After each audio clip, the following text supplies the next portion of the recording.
欢迎来到 Nguyen TV 频道，请订阅频道，所以大家不要错过当天最热门的新闻。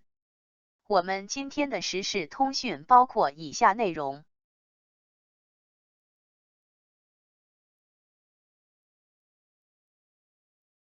文艺评论刘海波，高保真如何成就长空之王？5一节上档的飞行大片《长空之王》在多个向度上做到了真实可信。中国电影年产近1000部，但航空飞行题材并不多。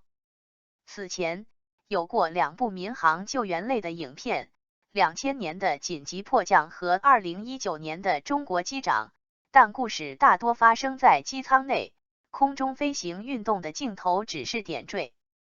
以中国空军飞行员为主人公，试图展示军机飞行酷炫的影片近年来只有2017年的《空天猎》。遗憾的是，由于文戏的薄弱，票房和口碑都不尽如人意。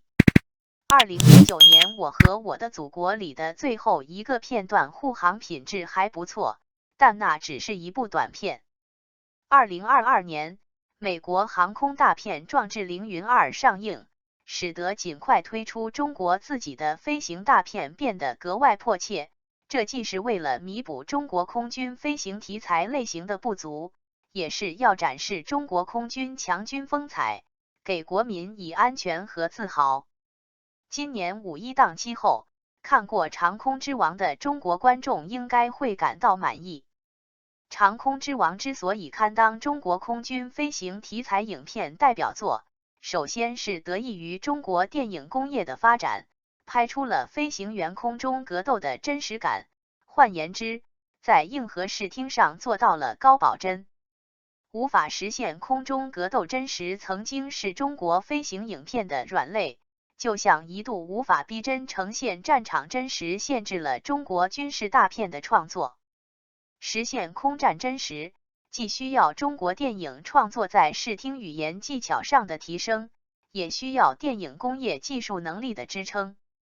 飞行题材，特别是空战题材，对高速运动中的飞行器多角度的呈现几乎无法靠真实的航空器和摄影机来配合完成，早期只能用航空模型完成有限的物理特技。随着数字技术的发展，通过虚拟摄影棚和后期数字技术配合，如今已经没有什么不可能。长空之王证明，中国的特效制作技术已经达到世界前列。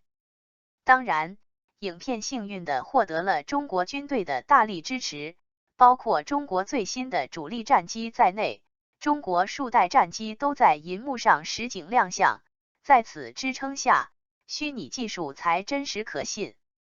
而允许真机出境和实地拍摄，这本身就显示了中国空军的自信。面对军方的信任，中国电影人的艺术想象力和审美判断力也不负众望。长空之王在镜头设计、剪辑节奏和声音制作方面，不弱于任何世界大片。在电影技术得到保证后，近年来的中国大片却往往得之桑榆，失之东隅，因过分注重视觉呈现而忽略了文戏打磨，导致情节拉垮，漏洞百出。文戏或生硬，或断裂，或尴尬，或煽情。空天猎的失败就在于文戏的跳跃、松散和俗套。长空之王的可贵之处甚至不在其视听呈现的酷炫，而在文戏的扎实合理。全片有5次各不相同，但不断升级的空中危机构成，头尾的2场空战形成呼应，中间的3次空中是非危机层层升级，而且结果不一。穿插其间的文戏，军人之间干净利落，亲人之间点到为止，人物的行动和情感反应合情合理，对话密度和情感尺度控制在恰当区间，不把感情做满，给观众留下主动体会和补充的空间，让动作大片做到了能文能武，这才是影片最大的收获。例如，男主角雷雨作为优秀的空军飞行员，在战机发动机停机的情况下，坚持冒险保住飞机不跳伞。这个优秀的飞行员之所以愿意离开空军一线去做试飞员，是吃过飞机性能不足被挑衅的外机压制的亏，因此最早飞上新型战机的诱惑足够让他心甘情愿去做试飞员。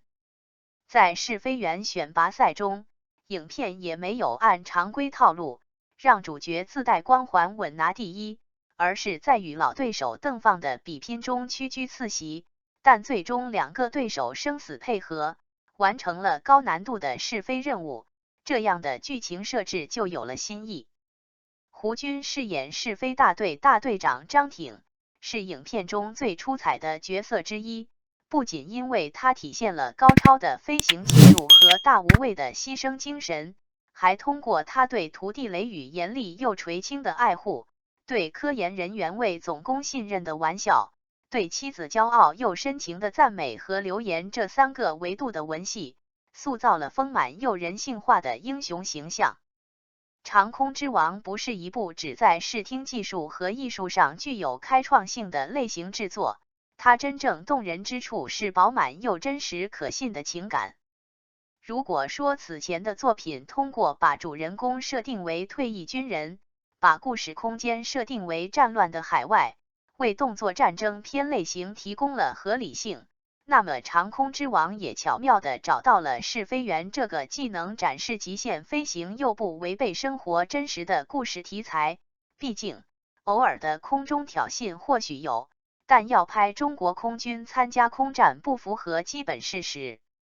而且电影首次揭示，这个不为大众熟悉的职业事实上充满了牺牲和奉献，影片也因此获得了催人泪下的力量。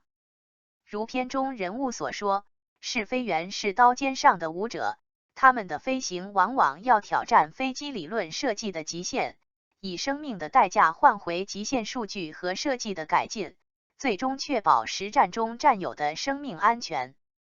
所以试飞员是和平时期离死亡最近的人，影片中戈壁滩试飞场里那大片的墓碑证明，他们也的确是牺牲人数最多的飞行员群体。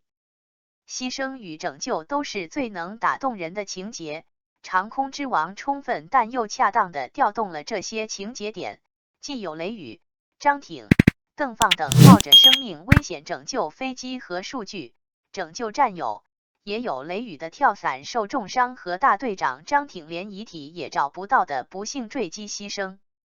酷炫的画面和紧张的情节，顶多能成就一部好看的电影，只有塑造出令人信服的中国军人的铁汉柔情，才能真正成就一部好电影。长空之王靠巧妙的细节做到了这一点。例如田壮壮饰演的飞机设计师魏总工出场扎着一个可笑又可爱的小辫子，因为与大队长打赌输了，显示了科研人员的较真。而一向严肃的张挺亲密地搂着魏总工的肩膀，还把自己的好烟留给魏总工，表达了试飞员对科研人员的高度信任与托付。张挺牺牲后，面对还要不要重复试飞的犹豫，魏总工忍住痛苦，指出只有同等条件下复飞，才能得出科学的数据。他是真正理解了张挺性命加使命才是我们的生命的意义。而用张挺妻子看望丈夫的成千上百张火车票和丈夫遗体上木刻的头颅2个细节，比任何语言都更能表现出妻子的爱之深和痛之切。与这些富有新意的真挚细节相呼应，影片在表现主角雷雨的爱情上非常克制，没有重复轰天烈用感情戏掺水的错误。人物塑造的成功当然也得益于胡军、田壮壮等实力派演员举重若轻的处理，年轻演员周冬雨和王一博相对克制的情感表达，留白才是最好的表演。祖国的强大离不开尖端武器和大无畏的军人，长空之王不仅让我们在五一假期看到了一部爆燃的电影，更在走出影院后感受到了作为中国人的自豪和安全。这枚军功章，毋庸置疑首先应颁给中国军人和科技工作者，或许中国优秀的电影人也值得拥有一枚。感谢您观看视频。如果您觉得本时事通讯有用，请不要忘记点赞、评论和订阅。祝您生活愉快，充满活力。再见。